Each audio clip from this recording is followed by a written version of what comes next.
Nosotros vamos a seguir adelante y se viene Lía Arroyo Canessa, si no me equivoco es tu último día, y Nico Facuse, que también sigue con nosotros. Yo la amo. Chiquillos? ¿Por qué? ¿Por qué te vas? Hola. No nos dejen. No nos dejen, ¿Por qué Lía? te vas? Así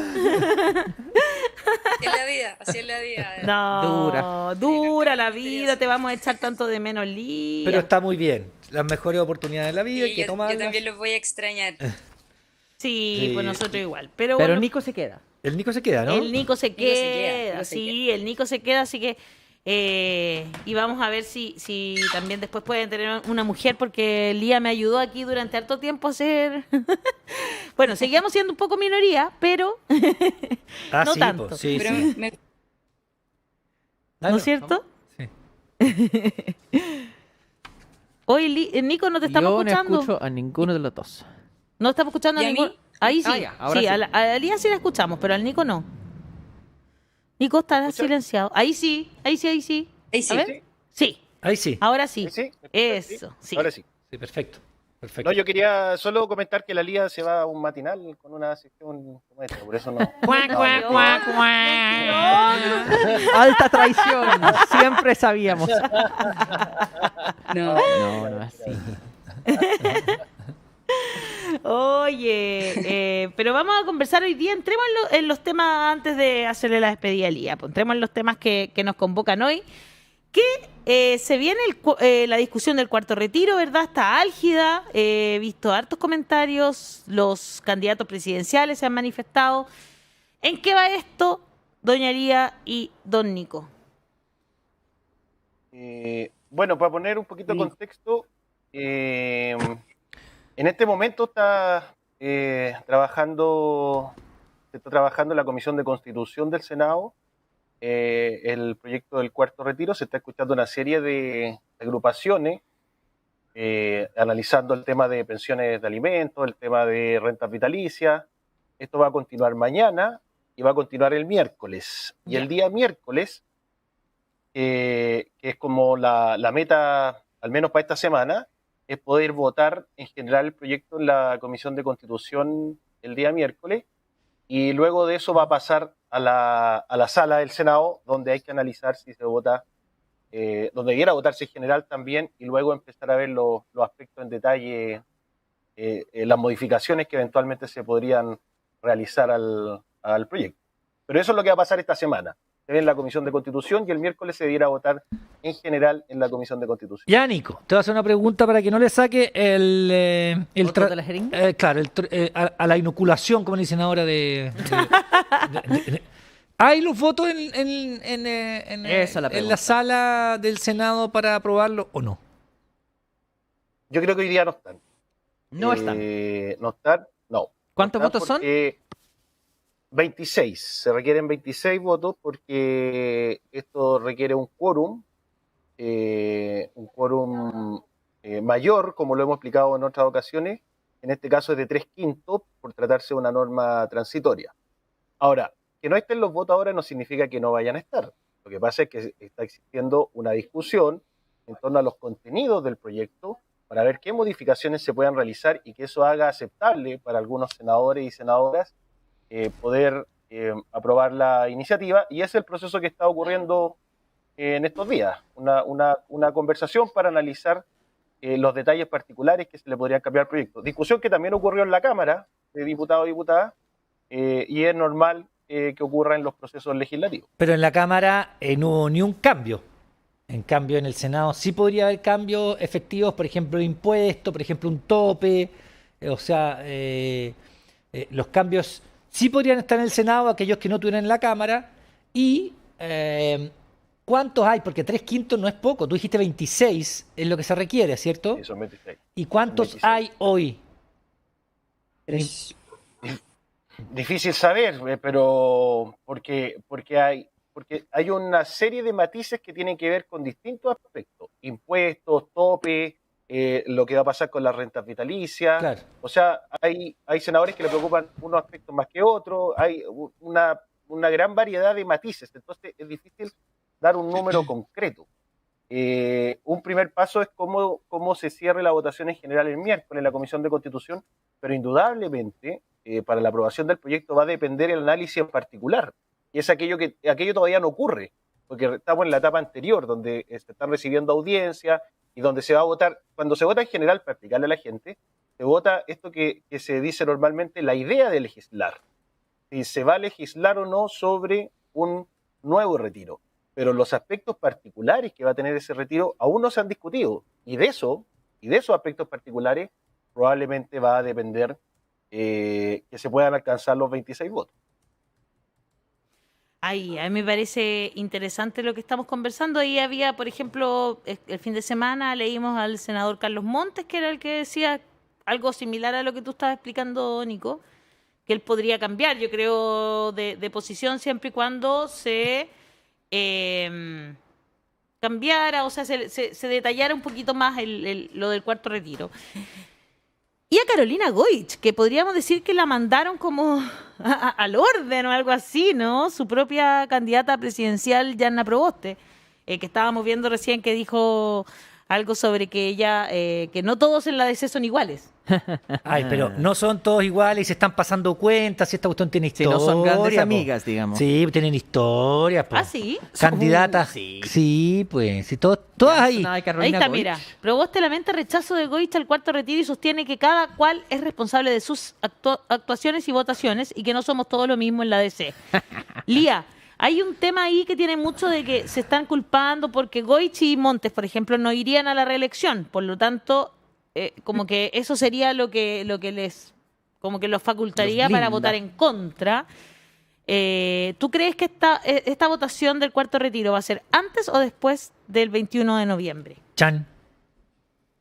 Oye, mira, yo creo que va a depender del tenor de las negociaciones, porque como decía Nico, los dos problemas principales están, yo creo que en el tema de la tributación del retiro, porque efectivamente ahí hay un problema, o sea, por ejemplo, cuando se supo de ciertos candidatos que habían hecho los retiros, una de las cosas que más escandalizaba era decir, bueno, sacaron estos retiros y no pagaron impuestos respecto de aquello.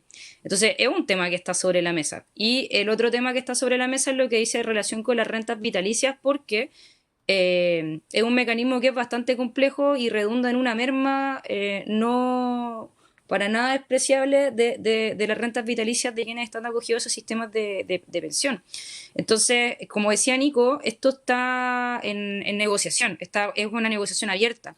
Y a diferencia de lo que pasó en la Cámara, que eso es bien importante, el Ejecutivo trató de apurar el trámite, de cerrar esta cuestión y le puso urgencia. Y el hecho de ponerle urgencia implicó el bloqueo de posibles indicaciones y de seguir discutiendo y de seguir llegando a acuerdos en estos dos puntos conflictivos. Por ejemplo, si se transformó en una decisión de todo o nada, o apruebo todo el texto que está o no apruebo nada, ¿ya?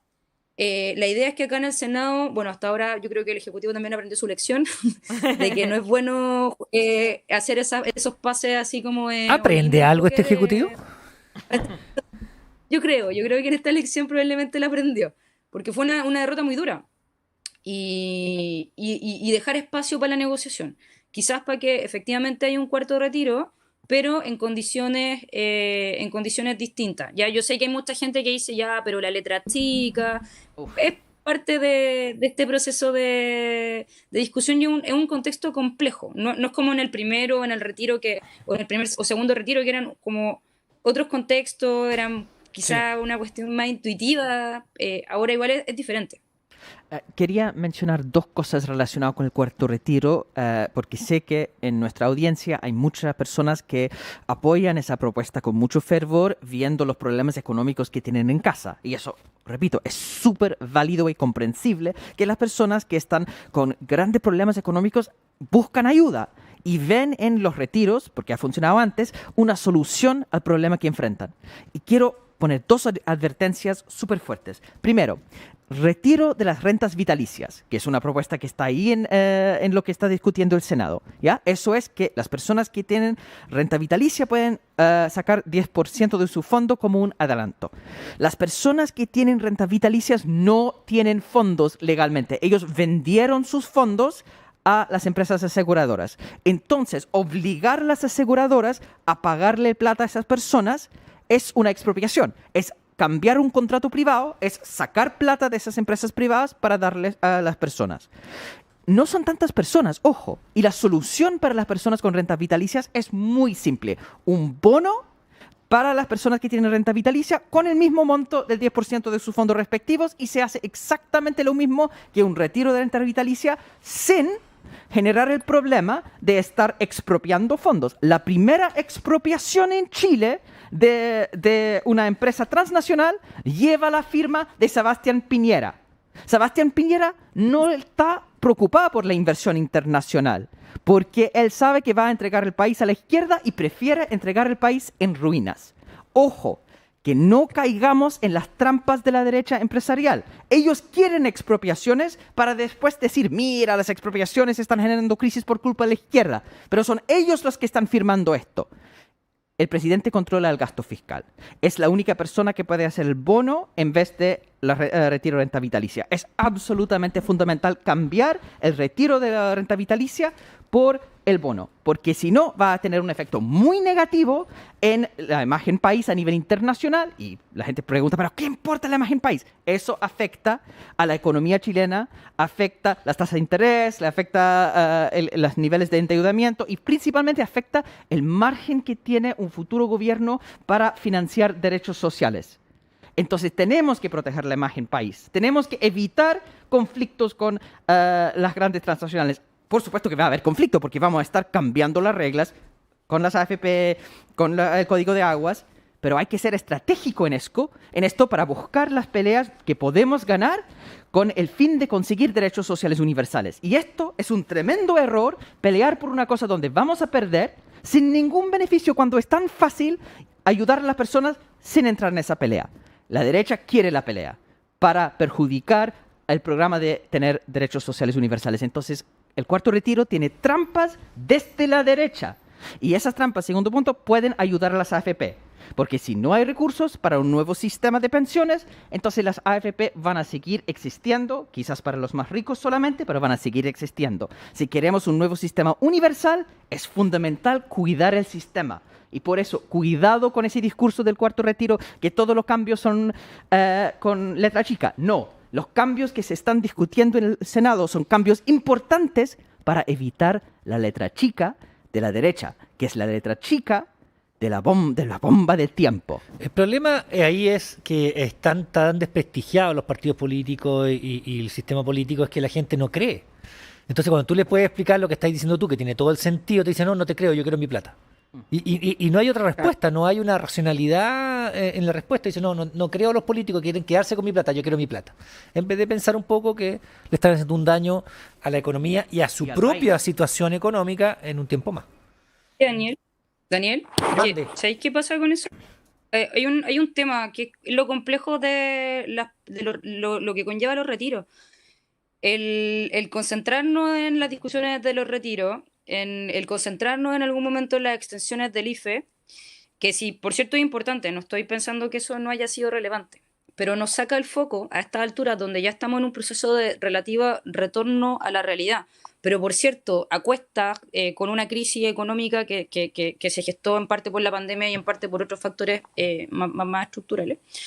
El problema es que no estamos poniendo atención en la discusión de fondos, que es el problema de los ingresos en Chile. Sí. Porque estas políticas que son transitorias, que son de emergencia, lo que vinieron ya no están paliando la emergencia en muchos casos. Lo que están paliando es un problema de base que había en Chile, un problema estructural de ingresos. Entonces perdieron o se desnaturalizaron de alguna manera de su carácter transitorio y coyuntural y vinieron a problemas de fondo, lo que evidentemente es problemático porque ahora retirarlos no es retirarlos desde el contexto de emergencia, es retirarlos desde la forma en que están apuntalando el problema estructural. Entonces es una discusión mucho más profunda y lo concreto es que esquilmar por una parte el sistema de pensiones y la seguridad social en Chile tampoco es un buen camino. Es una situación, un contexto tremendamente complejo.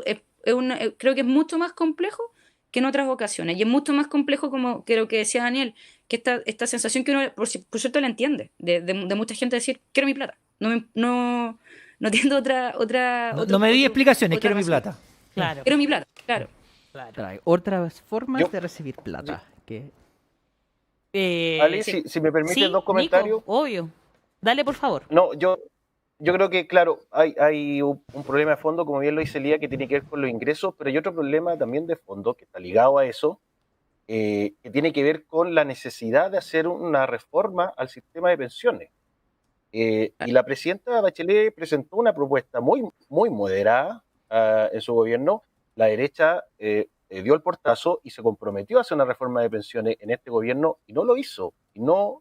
Y ya se va a acabar el gobierno y no hubo caso. Esto era un problema urgente hace 4 o 5 años atrás, hoy día ya una cosa de emergencia. Entonces, el verdadero problema, que es tener un sistema de pensiones distinto, que le entregue una jubilación digna a la gente, es el tema que va ahora a tener que ser la prioridad, una de las cosas, pero de lo que hay que entrar de cabeza para el próximo gobierno, y eso es porque este gobierno dejó pasar los 4 años, la oportunidad de generar un consenso político para estructurar un nuevo sistema de pensiones, por una ideología ortodoxa, neoliberal, que no concibe Absolutamente de acuerdo.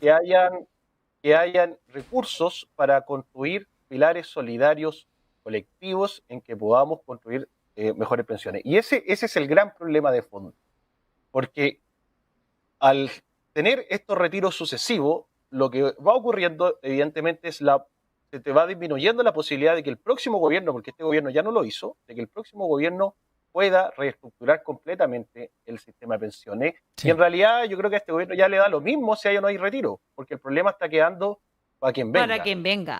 Sea quien venga. Absolutamente.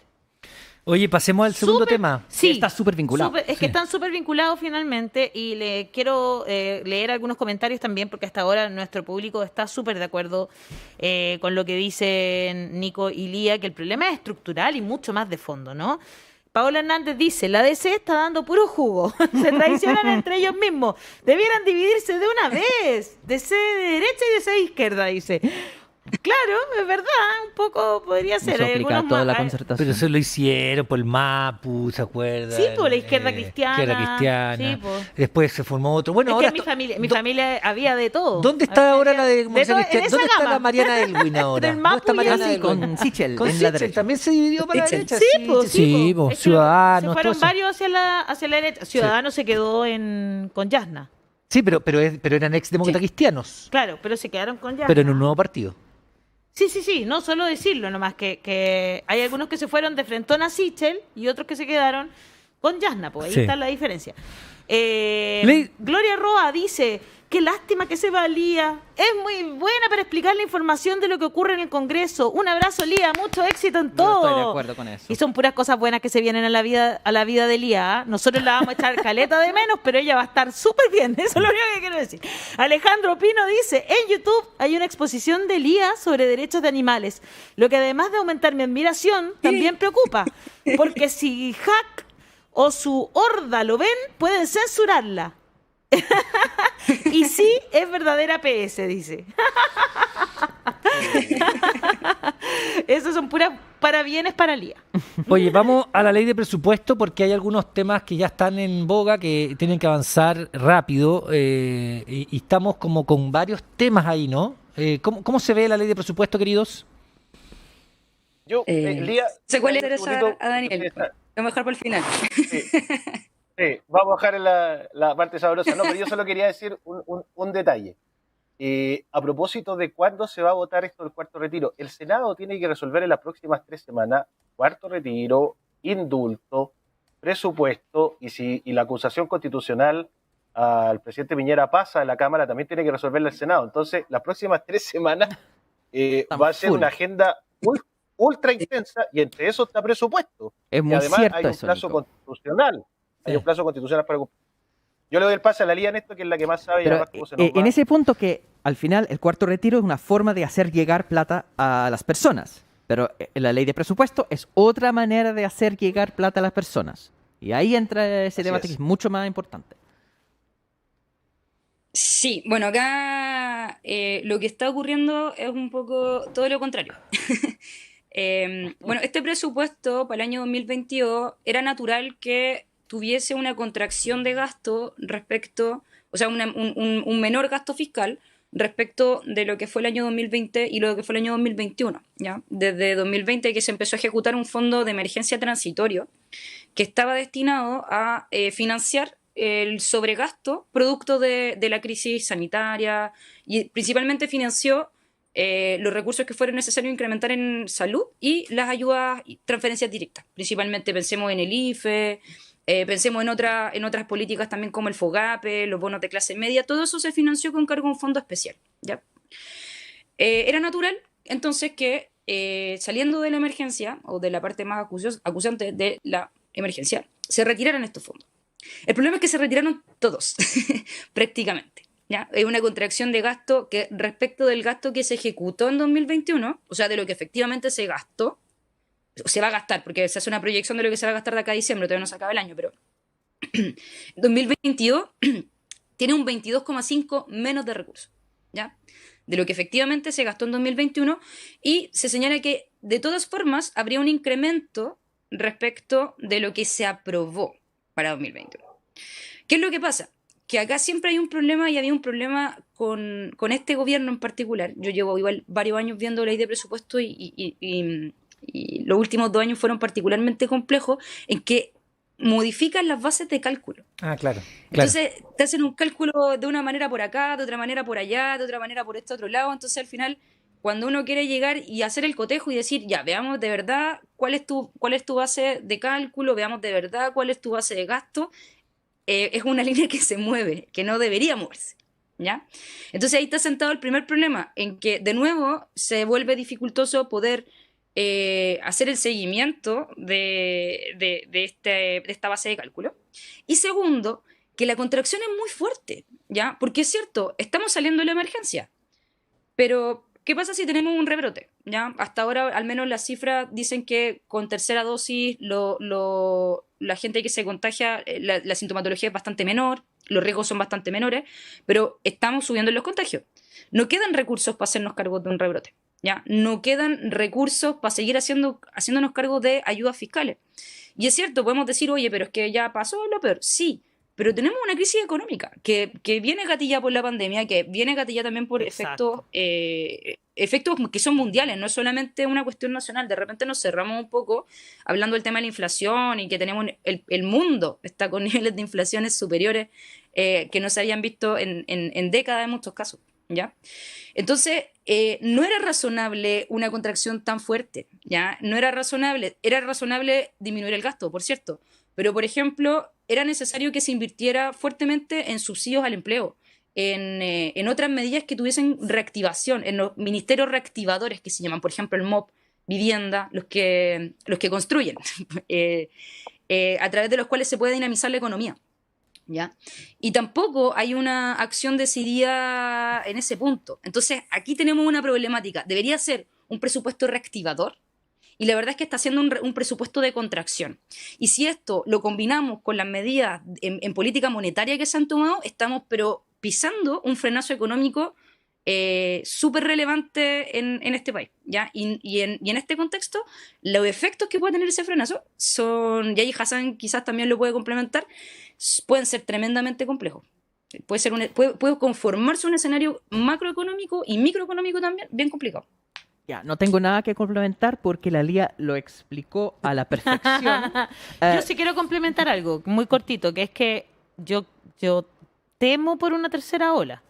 Por más que tengamos las 3 dosis puestas, que en nuestro caso, ¿no? Gracias, Ale. De nada, gracias, Ñuñoa. Gracias, Nuñoa. Es que yo Que nos logré fuimos a poner- vacunarme.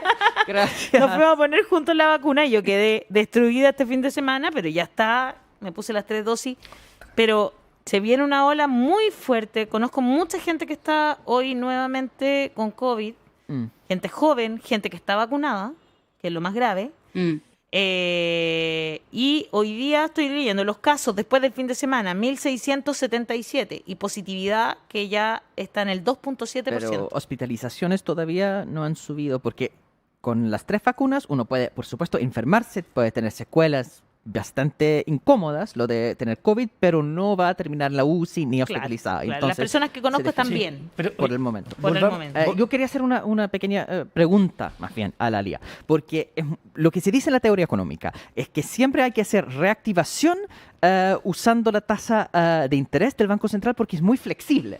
Uno lo cambia así por una decisión del Banco Central, y eso sube, baja según decisión de ellos, mientras que el presupuesto es más lento. Sin embargo, también dice la teoría económica que bajar la tasa de interés es una forma mucho menos eficaz de reactivar, ¿no? Hay una famosa frase de John Maynard Keynes que dice, tú no puedes empujar con una cuerda, puedes como tirar pero no empujar. Y es un problema cuando ya hay como bajas expectativas entre los empresarios. No invierten porque uno baja el costo solamente. Hay que tener gasto fiscal y el gasto fiscal es gasto real. Y ahí no es una cuestión de voluntad de empresarios. Ahí ya están gastando y la plata está llegando a la economía y es como algo mucho más fuerte. Ahora, yo creo que no es una mala idea entonces tener un banco central que está preocupado por la inflación y que está subiendo la tasa de interés si al mismo tiempo uno tiene un presupuesto reactivador para asegurar protección del empleo. Pero si eso no se da ahora en este presupuesto, y ahí viene la pregunta, Lía, ¿cuáles son las posibilidades de escapar del encierro de la camisa de fuerza de la ley de presupuesto el próximo año con un nuevo gobierno? Mira, es súper complejo. Y ese es otro, creo que hay dos temas, adicionalmente a lo que ya expliqué, que es como el contexto general complejo, hay dos temas particularmente que son políticamente complicados a partir de la ley de presupuesto. Lo primero, que lo vamos a hablar al final, es lo que dice relación con la convención. Y lo segundo es lo que dice relación con cómo este presupuesto conversa con el hecho de que estamos en un periodo eleccionario. Y por lo tanto, este presupuesto que se está aprobando no lo va a ejecutar este gobierno, lo va a ejecutar el próximo. ¿Ya? Entonces ahí hay un problema porque ellos establecen lo que se denomina una glosa republicana, ¿ya? Que es una glosa, son unas fórmulas a partir de los cuales se dejan recursos que serían aproximadamente, entiendo que 700 millones de dólares, haciendo el cálculo a través de dos asignaciones de gasto. ¿Ya? Esto no es como que vengan los 700 así marcaditos, sino que hay que hacer un ejercicio. Pero serían aproximadamente 700 millones de dólares que quedarían de alguna manera de libre disposición para el próximo gobierno para poder implementar sus políticas. ¿Ya? Esto, yo creo que si uno lo piensa así, te saca un poco de la mesa la idea de que va a poder ser un gobierno realmente transformador con esos márgenes de gasto. 700 millones de dólares dentro del contexto del gasto es muy poquitito. ¿Ya? Además, muy poquito. además, para un parámetro es bastante menor que lo que dejó la presidenta Bachelet para el primer año de Piñera, considerando que era una economía era una economía más chica que la que tenemos ahora, digamos. Claro, es que ahí hay otro factor que es importante, que es el factor que es el oculto en relación a lo que dice Nico, que es lo que dice relación con el concepto de presiones de gasto. ¿Cuántas presiones de gasto son las que podemos prever para este próximo presupuesto? Y si estamos diciendo, por ejemplo, pensemos lo que pasó en 2020 para 2021. De 2020 para 2021 no se dejaron recursos para el IFE. ¿Ya? La ley de presupuestos no contemplaba, la ley de presupuestos contempla un bolsillo de plata que está en el Tesoro Público, que es como lo que se va a ir gastando, que no está necesariamente asignado, ¿ya? Pero no había ninguna particular asignación respecto del IFE, había que sacarlo como del ejercicio general. ¿Qué fue lo que pasó? Que en 2021 fue el año que se terminó gastando más plata en IFE y en transferencias directas. Y eso no estaba considerado originalmente en la ley de presupuesto. Entonces ahí vemos que efectivamente las presiones de gasto a las que uno se puede enfrentar en un contexto como este, pensemos post-pandemia, pensemos discusión constitucional en ciernes y la necesidad de modificar varias cosas en relación con derechos sociales, va a ser un proceso de cambio que va a tener que comenzar. Sí o sí, yo creo que sea quien resulte electo o electa presidente o presidente, la cuestión es bien compleja, ¿ya? Porque yo digo ya, bueno, te dejo 700 millones de dólares, pero ¿son realmente de libre disposición? Si, por ejemplo, tienes proyectos que van a implicar necesariamente transferencias para mejorar las pensiones, Claro. ¿ya? Eso va a tener que ocurrir.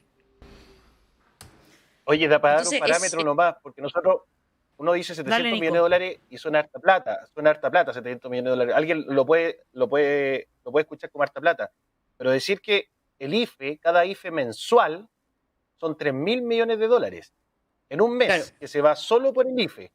Y acá se está dejando Claro. 700 millones de dólares para los gastos adicionales, digamos, que se quieran hacer en cualquier ítem durante todo un año. Entonces, mirado desde esa perspectiva, es poquita plata.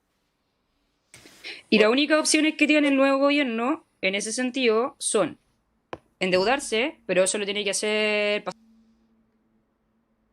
Hoy se quedó pegada la Lía. No, pero Ahí, ¿cómo? volví. sí, Ahí volviste. Hola. Endeudarse y... Ya. endeudarse, pero eso tiene que pasar por el Congreso, porque Sí. la autorización de endeudamiento viene a aprobar la ley de presupuesto y se tiene que modificar también por ley. Sí. Y la otra opción es hacer resignaciones, ¿ya? Pero si se hacen resignaciones es sacar plata de un lado para ponerla en otro. Sí, ¿ya? pero todo lo que Eh, en derecho sabemos que la ley de presupuesto podría ser variada no sé, en abril del próximo año por un nuevo Congreso, si tenéis mayoría absoluta. Sí, pero no es su tope máximo. No es su tope máximo. Es bastante complejo, por ejemplo, que se aumente la previsión de ingresos. Oye. Vaya a poder modificar muchas cosas, pero con la misma plata. Claro. Exacto. Y ya, Desvestir a un santo para para vestir a otro. como Claro, absurdo. ¿Ah? Oye, muy interesante. Y bueno, y queda un tema, po. Es que ya estamos terminando. ¿Y de el grabar. presupuesto para la convención? Ya, en un minuto. El presupuesto ¿Cuál de la convención? en un minuto. ¿Cuál No convención? está, no, mentira, sí está. Pero el problema principal que tiene es que viene autorizado solamente para 3 meses, ¿ya? No se está considerando la prórroga. Alguna vez propusimos que se estableciera una prórroga automática, que si la convención autoriza el funcionamiento por 3 meses más, solicita el funcionamiento por 3 meses más, automáticamente se le renueva el presupuesto, pero eso no está. No sé, Piñera Y, no quiere, no, todo lo que sea tornillera al revés va por él. Bueno, va a tener que ser el próximo gobierno, ¿no? No, sí, les tiene ahí la llave apretada. Y participación ciudadana también, que otro flanco que sigue siendo siempre subfinanciado. Así que va a haber, yo creo que va a ser un tema que va a dar mucho que hablar en esta discusión. Entiendo que ya la convención tiene más o menos sus cálculos, tendrá que dialogar con el Parlamento para este efecto y va a ser una discusión Claro. compleja. Sí, y ahí seguramente también, bueno, van a entrar otras cosas que tengan que ver con gestión, ¿no? Que es un poco lo que... Después te cuento, Daniel, lo que estamos haciendo en las municipalidades para poder Hay un apoyo. a la terminar este año de manera digna en salud y educación, cosas en las que no puedes ahorrar, pero que hay unos déficits enormes en muchos de los municipios que cambiaron de dirección. Oye, Un abrazo a la Lía Arroyo Canesa que nos exactamente. deja. Partimos por darle un abrazo a Lía, te queremos mucho. Muchas te gracias por haber vamos- estado con nosotros todo este tiempo. Sabemos Verdad, en verdad. que Muchas gracias por este espacio. que no va a ser fácil Lo he poder pasado muy conversar bien. contigo públicamente, pero en privado te mandaremos todo nuestro amor. Y por supuesto Gracias. seguimos con el Nico, que es nuestro otro puntal, así que por eso, por ese lado por lo menos, mantenemos ahí la fuerza con el Nico. Sí, para seguir analizando lo que pase adentro del Congreso y adentro de la Convención Constitucional, porque con información creemos que es posible combatir la desinformación que aparece en otros medios. Muchas gracias a ambos por estar esta mañana en La Voz de los que Sobran. Y Lía, te Un deseamos lo beso mejor. grande, grande, grande. Que estén muy bien. Hasta siempre. Eso, hasta qué siempre. duro. Chao, chiquillos. siempre. Oye, tengo que mostrarles quién es la ganadora de la